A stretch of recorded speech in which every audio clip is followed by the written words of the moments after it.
Bonjour Ibson. Bonjour. Ibson, c'est le nom. Oui, Ibson, c'est le nom d'artiste. Le nom d'artiste. Le nom Le vrai, d'artiste. c'est quoi? C'est Ibrahim.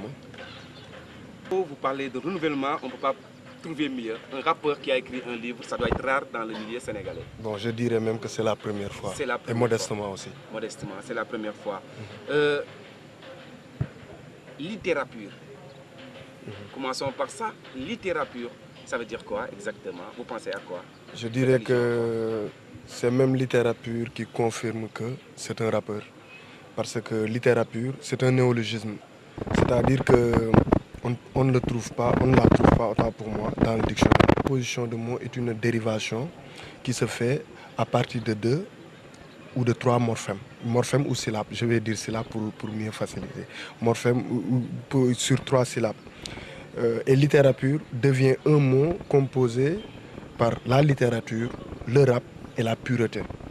Pourquoi j'ai créé cette littérature, c'est que en scindant la littérature en deux syllabes, on a litté et rature.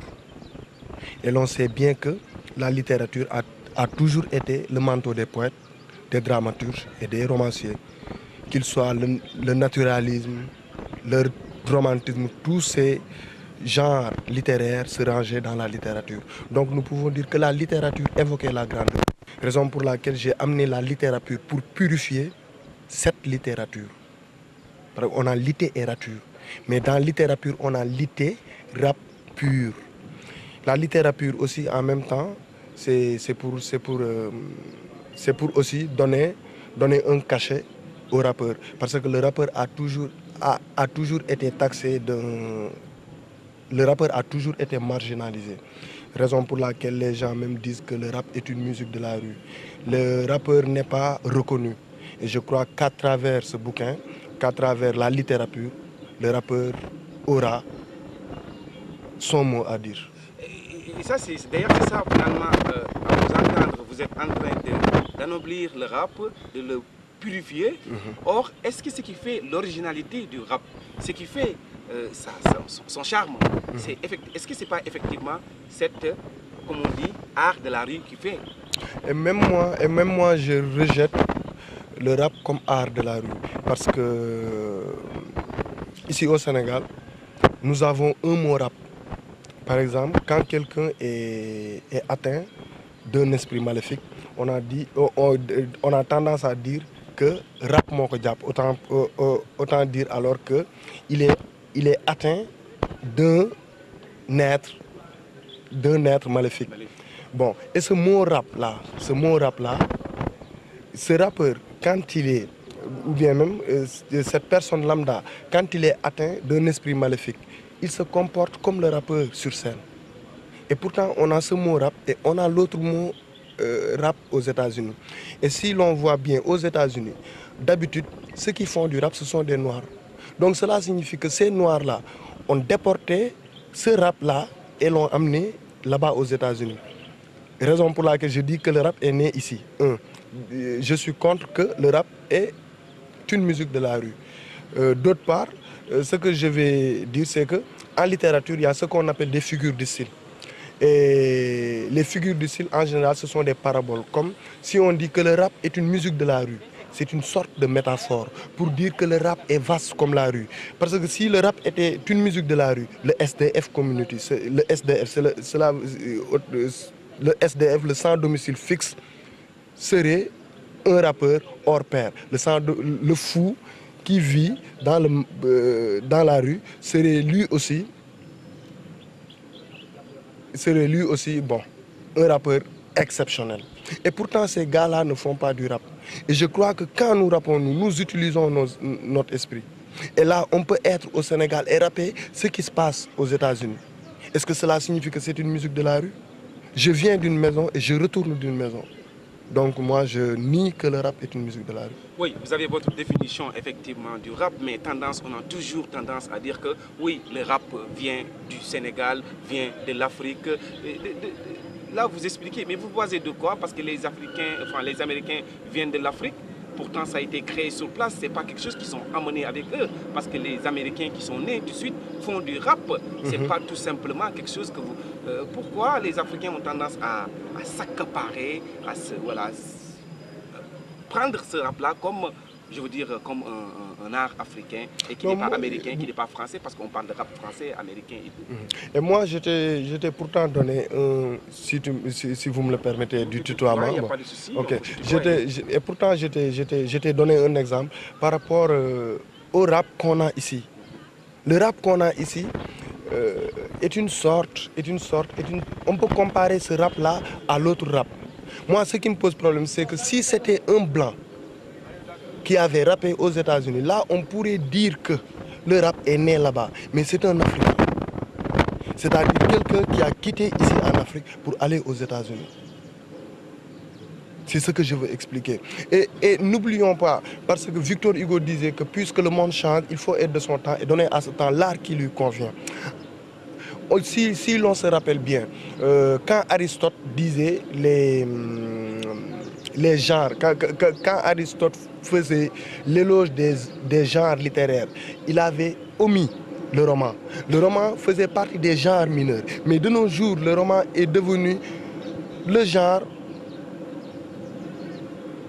Le roman est devenu le plus beau genre en ce moment sur la poésie. Et pourtant, auparavant, le roman n'était pas reconnu. Mais pourquoi pas ce rap-là ne doit pas changer aussi? Parce que je me dis que le monde évolue et nous devons évoluer avec lui. Est-ce que aussi ce n'est pas ce que disaient les gens auparavant? Est-ce que c'est la réalité aussi? Oui, donc là c'est bien, effectivement, le rap doit évoluer. Certainement, c'est l'idée de votre bouquin pour faire évoluer le rap, pour renouveler le rap. Mais vous êtes combien sur des cinquantaines de jeunes? Vous êtes deux, et effectivement, de quel pouvoir pouvez-vous changer les choses? Parce que vous êtes deux, je dis deux. J'ai déjà entendu ce que vous me sortez là, pas exactement, pas pour faire avec comment il s'appelle encore, Fou Malade. Une fois que vous faites l'université, vous êtes deux, vous faites la différence en nous sortant des théories sur le discours littéraire, sur le genre, et on sent nettement l'étudiant qui parle. Et c'est de ça, vous pouvez changer le rap, alors que vous êtes deux, certainement trois, j'exagère certainement sur le nombre, à faire du rap et à étudier. Est-ce que vous comprenez comment vous pouvez changer aujourd'hui? C'est ma question. On peut changer le monde vu que une seule personne peut changer le monde. Là, je vais me référer encore de Victor Hugo en parlant de son jeu. Pourtant, Victor Hugo n'était qu'une seule personne, mais c'est lui qui a chamboulé toute une philosophie littéraire parce qu'on avait le classicisme. Mais quand Victor Hugo est venu avec sa préface Cromwell, il a tout changé. Lui seul a changé tout un monde, le monde littéraire. Donc je crois qu'avec Fou Malade, ça sera trop même. Ça sera trop. Et vu qu'en ce moment aussi, nous confirmons ce que nous avons dans la tête. Vu que depuis que le monde est au Sénégal, on fait l'éloge de Tupac. Mais Tupac n'a jamais écrit un bouquin. Tupac n'a jamais véhiculé, ou bien même Tupac n'a jamais créé un mouvement jusqu'à déstabiliser tout un pays. Et je crois que Fou Malade a réussi cela. Et je crois que Ibson aussi a réussi cela en sortant un livre. Donc je crois que c'est possible. Oui, oui. On va pas parce que l'interview, effectivement, c'est moi de faire découvrir. On reviendra sur cela. Un détail sur ça, sur le contenu du livre, effectivement, que je n'ai pas lu. Je suis désolé, j'aurais pu lire avant. Mais effectivement, le contenu du livre et que ce que vous voulez changer, parce qu'on peut débattre à longueur de journée sur le mouvement Y'en a marre, qu'est-ce qu'ils ont changé. Parce que ce que j'ai remarqué, effectivement, c'est-à-dire que de vous deux, d'avoir été à l'université, effectivement, parce que, comme le diraient les Blancs, c'est-à-dire qu'au pays des borgnes, au pays des aveugles, les borgnes sont rois. Donc vous faites une différence des autres, comme si vous avez toute la littérature ou tout le changement. Il y en a marre, c'est juste un mouvement de circonstances qui a fait changer. Ce qui ont changé aujourd'hui, on le voit. Il ne peut pas changer, c'est le livre aussi, pareil, on va y revenir. Mais moi, j'ai envie de vous dire, on sent la littérature chez vous parce que vous avez été à la fac. Mais est-ce que le rap finalement a besoin d'écrire un roman, comme vous dites, pour pouvoir imposer et faire changer les choses finalement? Et pourtant le rap c'est de la littérature. Même les rappeurs qui n'ont pas fait l'université font de la littérature. Parce que si on voit Ahmadou Kourouma, il n'a jamais fait la littérature et pourtant c'est un grand écrivain. Les rappeurs utilisent des lettres. Et dans la littérature aussi, on utilise des lettres. Moi, je dirais même que le rap est un genre qui fait partie de la littérature. Donc nous ne faisons qu'appliquer à ce moment. Et aussi, on ne cherche pas à changer. On cherche à amener la vérité. Je crois que amener la vérité et changer diffère. Et donc, sans vous interrompre, c'est adressé à qui finalement? Le bouquin. Le bouquin. Le bouquin est adressé à tout le monde. Bon, à tout le monde. Tout en sachant qu'il y a beaucoup de rappeurs qui ne lisent pas. Bon, mais pourtant, les rappeurs, beaucoup de rappeurs ont fait des études poussées. Beaucoup de rappeurs, j'en connais beaucoup même. Donc c'est à eux, c'est à peut-être cette classe, des gens comme moi, Autain, qui veulent prendre des rappeurs comme des Ivoiriens, peut-être certainement.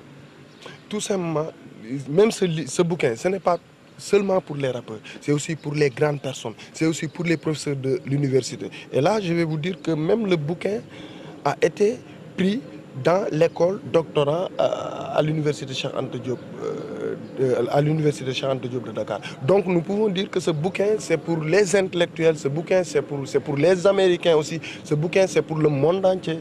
C'est pour le monde entier. Et je crois que c'est pourquoi même Harmattan a validé la publication. Oui, un bouquin effectivement validé par Harmattan. Harmattan, une bonne édition, une grande édition effectivement. Donc est-ce que ça a changé la vision du rap depuis que ce bouquin est sorti? Oui, je crois que ça a changé la vision du rap parce que vous me l'avez dit tout à l'heure. Tu m'as dit tout à l'heure que d'habitude les rappeurs n'écrivaient pas. Et je crois qu'aujourd'hui, cette émission, nous la tournons grâce à ce livre.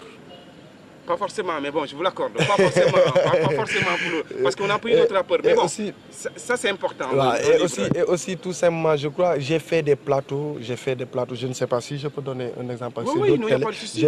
J'ai fait des plateaux comme Impression avec Sada Khan. Et depuis que le Sénégal est, depuis que les journalistes sont, on n'a jamais vu un rappeur présenter un bouquin dans ce genre de plateau. Donc nous pouvons dire que le rap s'est évolué avec le bouquin. Et en même temps aussi hier, je vais te narrer une anecdote. Hier, en faisant mon cours à la fac, j'ai rencontré un de mes professeurs. Et il ne me connaissait pas. Mais quand même, il a une fois écouté un de mes sons. Il m'a tout simplement dit, tu ressembles à un rappeur. Moi, j'écoute maintenant le rap grâce à un boy qui s'appelle Ibson. Et c'était moi. Donc là, je peux dire que le monde entier s'y mire. Le monde entier s'y mire. Parce qu'on n'a pas besoin de gangsters. On n'a pas besoin de personnes négatives. En ce moment, ce que nous voulons, c'est le côté positif. C'est-à-dire, ce que nous cherchons, c'est la connaissance. En quelque sorte. Et donc, je reviens à une question que je t'avais posée. Est-ce que là, vous n'êtes pas en train, encore une fois de plus, parce que vous réfutez le fait que le rap soit un art de la rue, mais ce qui faisait aussi l'originalité du rap, c'est cette manière de se révolter, cette manière de dénoncer. Et donc, du coup, par rapport à des situations qu'on va vivre dans la société ou chez nous, on sort dans la rue et on enlève ça. Et aujourd'hui, est-ce que vous n'êtes pas en train de rendre le rap un peu élitiste? Voilà le terme. Et pourtant, je vais... Bon, je ne dirais pas que je vais vous corriger, mais je vais vous donner mon point de vue. Parce que bon, le rap ne rime pas avec révolte. Tous les genres littéraires, les marxistes prônaient la révolte. La négritude prônait la révolte. Donc ce n'est pas cette révolte qui définit le rap. Ce qui définit le rap, moi je dirais que c'est la créativité. C'est la créativité. Écrire quelque chose qui sort de l'ordinaire. Et je crois que c'est cela qui définit le rap. En ce moment, moi, je dirais que le rap était une musique de la rue, comme tu le dis. Mais une musique de la rue qui était nue. Mais je crois que c'est ce bouquin qui habille même ce style qui a été toujours marginalisé. Ce style qui a été toujours laissé de côté. En vous écoutant, je ne suis pas vraiment d'accord avec vous, même si vous me corrigez, mais bon, je reste sur ma position. Non, je ne dirais pas corriger mon point de vue. Mais effectivement, votre point de vue sur ça, parce que vous dites ça, mais en tout cas, l'histoire du rap connu, même au Sénégal, si vous voulez, ça a été un peu, aux États-Unis c'est connu, ça a été cette manière de révolter. Même s'il faut allier, comme pour rejoindre ce que vous disiez sur Victor Hugo, l'art pour l'art c'est beau, mais l'art pour le progrès c'est encore plus beau. Il y avait la créativité, mais cette créativité, c'était une manière de dénoncer les choses. Ce n'est pas méchant, on peut être créatif en dénonçant des choses. On l'a vu avec beaucoup de morceaux. Bien sûr. On a vu des gens aujourd'hui qui ont rappé, c'était beau. Je peux donner des exemples comme le Rapadio, mais des musiques qui ont marqué parce que ça dénonçait des choses. Et moi, c'est cette question que je suis en train de dire, même s'il y a de la créativité, mais est-ce que vous n'êtes pas en train aujourd'hui de rendre le rap élitiste? Autrement dit, les gens qui sont dans la banlieue aujourd'hui, l'histoire, comme on dirait, de Guédiawaye, il y a beaucoup dans la banlieue aujourd'hui des jeunes qui rappent parce que tout simplement ils s'y retrouvent, parce qu'ils veulent dénoncer des choses, même si ça ne rime pas quand même, mais c'était une moyen d'expression. Donc du coup, est-ce que vous empêchez pas, vous ne les cachez pas ces gens en disant le rap ça doit être la créativité, le rap ça doit être écrire des bouquins, le rap ça doit être des gens qui sont capables comme Fumala d'être sur des plateaux télé. Est-ce que vous n'empêchez pas les autres? Non, non, on ne les empêche pas et je crois que c'est ça même qui fait la beauté du rap. Tout le monde, chaque rappeur a sa propre vision.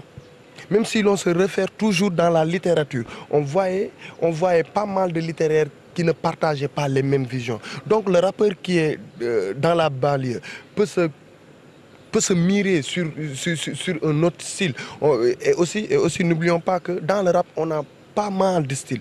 Dans le rap, on nous dit des fois que c'est le gangster. Dans le rap, il y a d'autres qui prônent pour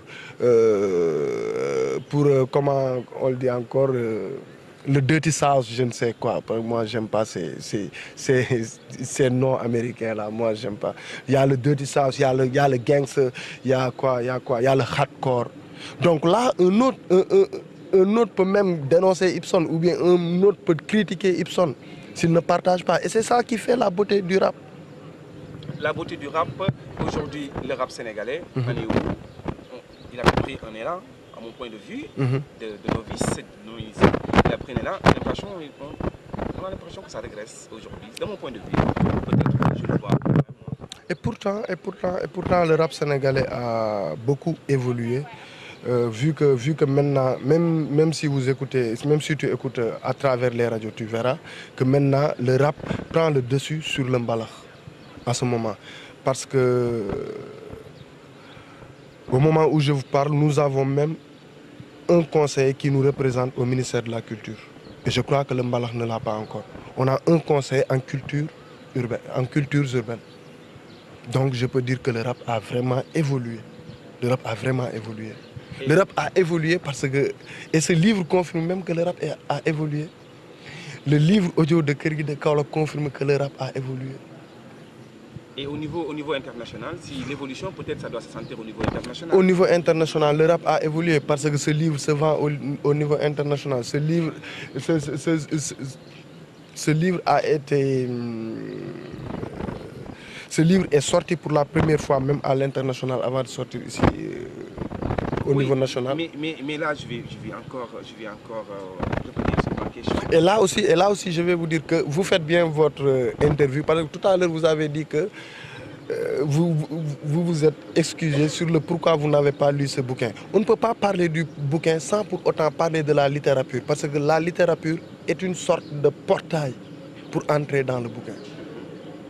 Oui, mais je ne peux pas parler de littérature, mais je peux parler de littérature. Parce que vous, finalement, vous inventez un mot, mais la littérature que vous parlez, les styles que vous parlez sont déjà là.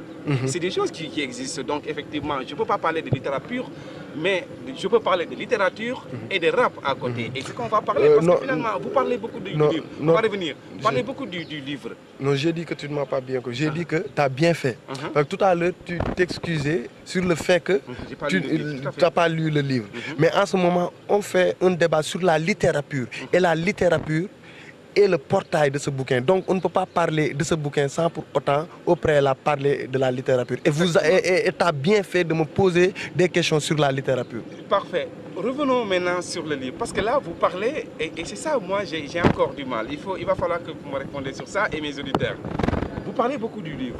Et quand on parle du rap, vous dites que c'est le livre qui va vendre, il est vendu internationalement. Or, normalement, quand on parle de rap et de l'évolution, c'est peut-être un CD qui doit être vendu. C'est peut-être un son qui doit être vendu. Ça n'est où tes sons, comment sont écoutés au niveau international? Oui, au niveau international, ça avance parce que la littérature aussi, elle est écrite, en même temps, elle est parlée. Après, avant de vous quitter, je vais te faire une petite démonstration. Et tu sauras que la littérature est différente de ce que l'on voyait. Tu sauras que dans la littérature même, que la littérature... bon, c'est que je ne veux pas faire, je ne veux pas et je ne peux pas aussi faire l'éloge de la littérature, vu que c'est moi qui l'ai créé. Mais après la démonstration, je te laisserai le choix. Vous en parlez, c'est venu qu'est-ce qui a été le déclic de tout ça, de pouvoir écrire? C'est venu d'où?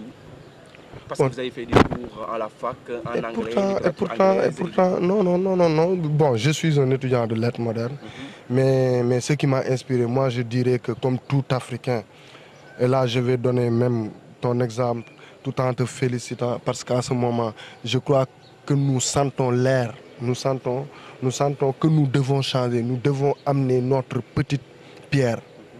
Nous devons amener notre contribution sur le développement africain. Et je crois que tout jeune, on le sent. C'est cela qui m'a inspiré envie de créer. L'Africain en ce moment a envie de créer. Comme les Européens l'ont été au XVIIIe siècle, avec la révolution industrielle. Vous venez donc de contribuer à la Bibliothèque nationale, on va dire. Vous venez de contribuer à l'intelligence de ce pays, de la jeunesse, pour comprendre le rap. Et le retour que vous avez, pour finir, le retour, vous avez effectivement des retours, vous avez été invité, mais sur la scène, juste des rappeurs. Oui, sur la scène. Au niveau des rappeurs, le retour que vous avez eu. Au niveau des rappeurs, je peux dire qu'ils m'ont tous, la plupart d'entre eux m'ont félicité. Bon, en même temps, je dirais que maintenant je suis reconnu au niveau des rappeurs. Même quand on organise un concert de grande envergure, on m'appelle. À chaque fois, on m'appelle. Tout récemment, je fais partie des artistes qui ont été sélectionnés lors du sommet de la francophonie. Donc, je peux dire que c'est l'idéal. Avec le livre, j'ai trouvé l'idéal. Et combien d'albums dans les bacs, comme on dit?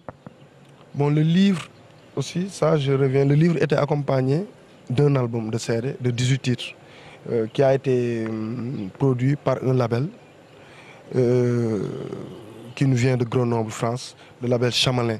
Et c'est le livre qui a pour titre Deux mains. Deux mains, comme le chiffre 2. Le CD, autant pour moi, qui a pour titre Deux mains. Et le livre Demain. Et c'est une petite philosophie, un jeu de mots. Les deux mains du CD, deux mains c'est l'union. Et les deux mains du livre, c'est l'avenir. L'union et l'avenir nous donnent unité africaine. UEA, Union Avenir nous donne unité africaine. Donc je peux dire que c'est pour montrer le talent et la dynamique et la créativité des jeunes Africains. Beaucoup de créativité dans le rap, c'est pas ce qu'on sent. Vous me dites que voilà, vous êtes représenté. Est-ce que cette représentativité ou représentation au niveau des ministères ne sont pas tout simplement une manière de calmer une ardeur qui a existé pendant ces mouvements Y'en-a-marre? Est-ce que c'est réellement parce que les rappeurs ont évolué ou c'est juste pour gérer une ardeur qui était là? Non, les rappeurs ont évolué parce que je crois que je vais vous donner un exemple. Si un fou, par exemple, si je me rappelle, c'est quoi encore? C'était Modou le Fou quand on faisait la primaire. Il y a un texte, Modou le Fou, qui n'était pas reconnu. À chaque fois qu'il mettait en évidence ses dires, les gens sa famille ne l'écoutait pas. Mais un jour, il a tout fait pour perturber. Les gens l'ont compris. Quand on l'a compris, on l'a écouté. À ce moment-là, on a dit que notre professeur même nous disait que Modou avait évolué parce que Modou s'est fait entendre.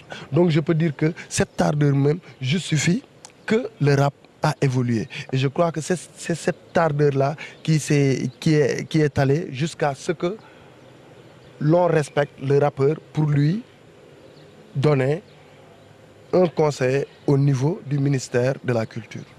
Juste pour finir, donc parlez-nous un peu de, voilà, de ce CD en rap, ce que vous nous disiez tout à l'heure en démonstration. Non, je vais faire un autre son qui n'est pas dans le CD, parce que j'ai changé de style. D'accord. Ah, je peux dire que j'ai évolué, j'ai rompu avec mon ancien style. Ah, vous avez changé de style. Et est-ce que ça change quelque chose dans ce bouquin, votre changement de style? Non, ça ne change pas quelque chose dans le bouquin, mais je dis que c'est une continuité. C'est une continuité du bouquin. Parce qu'à un moment, quand j'ai écrit le bouquin, je me suis dit que je pouvais faire quelque chose d'exceptionnel. Pourquoi pas faire quelque chose qui va dépasser même le monde entier, qui va dépasser les grands corps malades. D'ailleurs, même quand j'ai fait ce son-là, le manager de Grand Corps Malade m'a félicité, le manager d'Abdel Malik. Donc je vais dire que c'est une continuité du bouquin. Et là, vous l'avez. Est-ce qu'il y a un autre bouquin en vue? Oui, je dois sortir même 3 bouquins. Il y a 3 bouquins qui sont déjà finis. J'attends le moment adéquat pour pouvoir le sortir. Parce que de nos jours, les jeunes se mirent dans le rap. C'est pourquoi. Et aussi, on a du mal à copter même, je vais dire, l'enseignement dans les écoles. Et je vais dire que le bouquin que je prépare en ce moment, c'est pour aider les professeurs. C'est pour aider les professeurs à réussir leur but, c'est-à-dire donner des cours. Dans ce bouquin-là que je dois sortir, je donne des cours de grammaire aux élèves. Donc là, c'est plus le rappeur qui parle, mais c'est l'étudiant, c'est l'enseignant, peut-être le futur enseignant. Et pourtant c'est le rappeur qui parle, parce que le rappeur est un enseignant. Même le rappeur qui est dans la rue est un enseignant. Mais c'est une autre façon, parce que d'habitude, les rappeurs ne faisaient que critiquer. Mais en ce moment, c'est l'heure aussi d'amener notre contribution. C'est l'heure aussi d'amener un côté positif. C'est l'heure de servir. Parce que d'habitude, les rappeurs ne faisaient que critiquer. Et comme disait un philosophe, Toussaint Descente, il disait que critiquer, c'est s'enfermer dans un cercle de problèmes, qui reste toujours le même. Donc c'est l'heure aussi de donner aux élèves, c'est l'heure de servir. Moi, c'est mon point de vue, hein, ce sera la dernière question, et que j'ai remarqué qu'effectivement, vous répondez, avec Y'en a marre, avec vous, là, tout de suite, je le sens, quand on organise des foires à problème, vous répondez à une provocation des politiques. Non, mes rappeurs ne font que critiquer. Mais bien sûr, la critique, elle est bien. Mais est-ce qu'il faut toujours proposer? Parfois, il faut juste critiquer. Hein. Bon, moi, je dirais même, quand on critique et que l'on ne fait que critiquer, on devient sceptique. Je crois que le scepticisme, ce n'est pas une doctrine qui est bien. On devient sceptique. On va finir l'interview, donc le son, on attend juste le son. Je suis un con. Con, c'est vraiment méchant, non? Je suis un con, mais je me réfère, après je vais t'expliquer, je me réfère de Baudelaire quand il disait que tu m'as donné de la boue, j'en ai fait de l'or. Je commence. Maintenant, je suis conscient que je suis un con. Les autres cons me comprendront, c'est un don. Je ne suis pas un petit con, c'est-à-dire un con qui n'est pas con comme Cancan, le con médian. Je suis un grand con, comme con malade. Mes frères, mes sœurs, comprenez que je suis un con naisseur. Et j'entends tous les bruits sourds qu'on tape, con, cancan, onomatopée. Complètement cas, c'est consonne plus onomatopée. Tu auras en Wolof onomatopée ni, doucement, mot à mot, tu auras onomatopée ni, tu ne nies pas. Je constate que tu consultes ta conscience, c'est un mot Wolof, je confirme. En brèche, décompte-moi cette somme qui consiste. Con plus con égale coq. Non, c'est faucon. Regarde dans les cieux pour comprendre et voir le mot faucon. Con plus con égale con. Oui, entre s'il te plaît. Bienvenue à la cité des cons. Un confrère a construit un computer. Assis-toi et connecte-toi toi-même. Il y a des cartes dans l'antichambre. C'est de la philosophie de Descartes et non des comptes. Ou bien tu composes mon numéro, c'est le... Oh, quel con, je perds les mots con. Ayez un peu de confiance, c'est une simple contrainte, on se concentre. Tu vois, Notre cité n'est pas si compliquée, mais elle est plutôt complexe. Donc, il ne faut pas complexer ni comploter, elle est compréhensible. Attention, n'imite pas certains contenus. Il n'a pas un corps sain, il est contagieux. Il n'est plus un con, mais un politicien, c'est-à-dire un con rompu. C'est dans ce contexte, que je te conduis vers les 10 commandements de Dieu. C'est une confidence, suit des consignes. Il y a quelqu'un qui contrôle. C'est un con émissaire. Il n'est pas un contrôle, mais un commissaire. Bienvenue à la cité des cons. Ouvre le congélateur. Il y a des boîtes de nuit de conservation et conversation qui pèsent des anagrammes et non des kilogrammes. On cause, on discute au moment où un concert ou des conserves. C'est con, mais les artistes sont les délicieux confitures. Ultérieurement, on continue. Et là, ça ressemble un peu à du slam. Ça ressemble pas à du slam, non? Non. Ah bon, ça ressemble à du slam. Mais moi, je dis que c'est de la littérature. C'est de la littérature. Et donc, vous avez évolué, vous dites bien, par rapport à ce que vous faisiez avant. Et ça a évolué. Pourquoi? Par rapport à un diagnostic de la société, du rap, Bon, en un moment, si on crée quelque chose de précieux, on est obligé d'être comme cette chose-là. Quelque chose de précieux. On est obligé aussi de... On est obligé de changer de style parce que vu qu'avec le livre, on a un autre public. Et ce public-là a besoin de comprendre. Ce public-là a besoin de réfléchir. Et je crois que je ne peux pas avoir un public d'intellectuels, avoir un public comme toi et venir dire fuck du matin jusqu'au soir. Je suis obligé d'amener quelque chose que vous allez apprécier, quelque chose que vous allez consommer bien. Dernière question, vous allez avoir un public intellectuel, mais est-ce que vous ne risquez pas de perdre un public non initié qui, elle aussi, enfin, je veux dire, lui aussi, pardon, a besoin de comprendre? Et qui est d'ailleurs la majorité des Sénégalais, parce qu'il n'y a que 20% encore, je te rappelle, des Sénégalais qui parlent correctement le français qu'ils parlent. Et les autres, dis donc, on va faire quoi avec les autres? Mais tout simplement, le littérature aussi, je peux le faire en Wolof. Je le fais en Wolof et en même temps en français. Et je crois que même au Sénégal, le Sénégal, notre langue officielle, c'est le français. Je crois que même notre président, s'il veut faire son discours, il ne le prononce pas en Wolof, il le prononce en français. Ça, c'est un problème. Vous n'allez pas encourager ça, mon cher. Non, mais pourtant, ce n'est pas un problème. Parce que moi, je dis que cette langue française n'est plus Molière, mais elle est senghorienne maintenant. Elle est senghorienne. C'est notre langue et non pas une langue française. Ça se voit bien que tu fréquentes la faculté des lettres modernes. Merci en tout cas. En tout cas, merci beaucoup et c'est un plaisir de faire cette interview. Bon, on s'excuse si on a dit quelque chose qui est indécent. Non, vous n'avez rien dit. Moi, j'attendais à ce que vous insultez Macky ou je ne sais pas qui sur le truc, comme les rappeurs. Mais là, vous ne le faites pas, donc tout est bien. Non, moi, je n'insulterai pas Macky. Bon, c'est notre président, même si je ne suis pas avec lui, mais c'est le président du Sénégal. Et moi, je soutiens mon président, le président du Sénégal. C'est le président du Sénégal. Il est comme Obama, le président des États-Unis. Les Américains soutiennent leur président, mais nous, ici, au Sénégal, nous ne faisons que critiquer. Mais je vais être méchant. Ibson, vous n'êtes pas un dandy, je ne sais pas quoi, un bourgeois là, de Dakar là? Non, du tout. Je vais même dire Parce qu'il respectait les institutions, des mots comme ça, littérature. C'est trop beau quand même. J'ai l'impression que je parle à un jeune pas de la... Enfin, je sais pas quoi. Et moi, je vais même te dire que je ne suis même pas un jeune de banlieue. Je viens d'un village lointain, Kaolack Nangan. Je suis de Kaolack Nangan. Et je crois que là-bas, on ne voit même pas des cars rapides, mais on voit d'autres. On ne voit pas là-bas aussi des agresseurs, mais on voit des trucs qui nous font peur la nuit. Merci. Ah bon, merci beaucoup. Mais là aussi, c'est un conseil que je donne aux Sénégalais. Nous de soutenir parce que on a dit que l'État est la personnification juridique d'une nation. Donc je dirais que l'État, c'est nous. Le président, c'est nous. C'est pas lui, c'est nous. Soutenir le président, c'est soutenir sa propre personne. Mais je vais le dire encore et je suis clair, je ne suis pas un maquiste et je ne serai jamais un maquiste. Je n'ai même pas voté pour maquiste. Là aussi, tout à l'heure, tu m'as donné des exemples sur Y'en a marre. Je ne suis pas un Y'en a marriste aussi.